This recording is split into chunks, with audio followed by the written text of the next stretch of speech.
Hello students, कैसे हो आप सब। आई होप आप सब अच्छे हो गए। I am Pallavi, guest faculty of Delhi university. तो हम लोग एचआरएम का पूरा सिलेबस कंप्लीट कर चुके हैं। 5 यूनिट्स है, उसमें सारी की सारी वीडियोस मैंने अपलोड कर दी है। आज हम लोग कॉर्पोरेट अकाउंटिंग का सिलेबस डिस्कस करने वाले हैं, सेम 2 का। तो आइए देखते हैं, इसमें भी 5 यूनिट्स है, 1 बाय 1 देखते हैं। फर्स्ट यूनिट है accounting for share capital and debenture. Share capital and debenture की अकाउंटिंग कैसे होती है, यह हम फर्स्ट यूनिट में सीखेंगे। टाइप ऑफ शेयर्स, कितने टाइप के शेयर्स हैं, शेयर कैपिटल की अकाउंटिंग कैसे होती है, राइट एंड बोनस शेयर का इशू, ठीक है। फिर ESOP क्या होते हैं, बाय बैक ऑफ शेयर क्या होते हैं, issue and redemption of preference share and debenture, ठीक है। अंडर राइटिंग कैसे होते हैं शेयर्स एंड डिबेंचर के अकाउंटिंग स्टैंडर्ड के अकॉर्डिंग, ठीक है।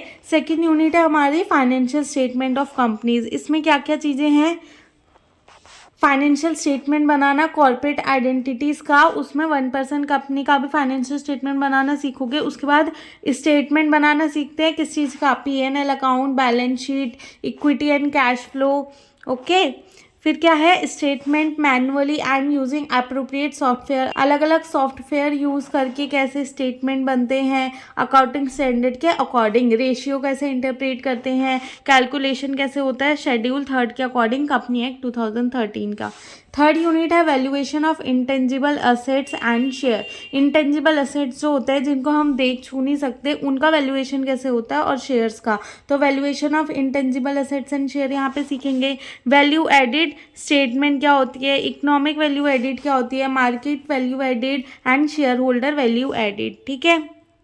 हमारी यूनिट 4 है amalgamation of companies and internal reconstruction. Amalgamation क्या होता है, जब 2 कंपनी आपस में मिल जाती है और एक नई कंपनी बनती है, तो इनकी अकाउंटिंग कैसे होती है, एमलगमेशन ऑफ कंपनीज की अकाउंटिंग कैसे होती है वो सीखोगे आप। इंटर कंपनीज होल्डिंग की and accounting for different form of internal reconstruction. जब एक कंपनी लॉस में चलती है तो वो अपनी कंपनी का इंटरनल रिकंस्ट्रक्शन करती है, अपने असेट्स में चेंज करती है, लाइबिलिटीज़ में चेंज करती है।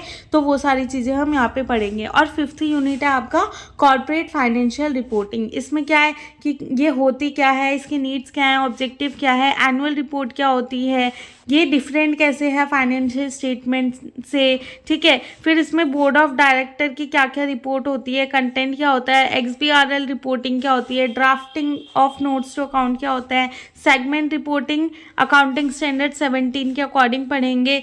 सस्टेनेबिलिटी रिपोर्टिंग पढ़ना है, triple bottom line reporting and CSR reporting. बस इतना सा पढ़ना है आपको कॉर्पोरेट अकाउंटिंग सिलेबस में।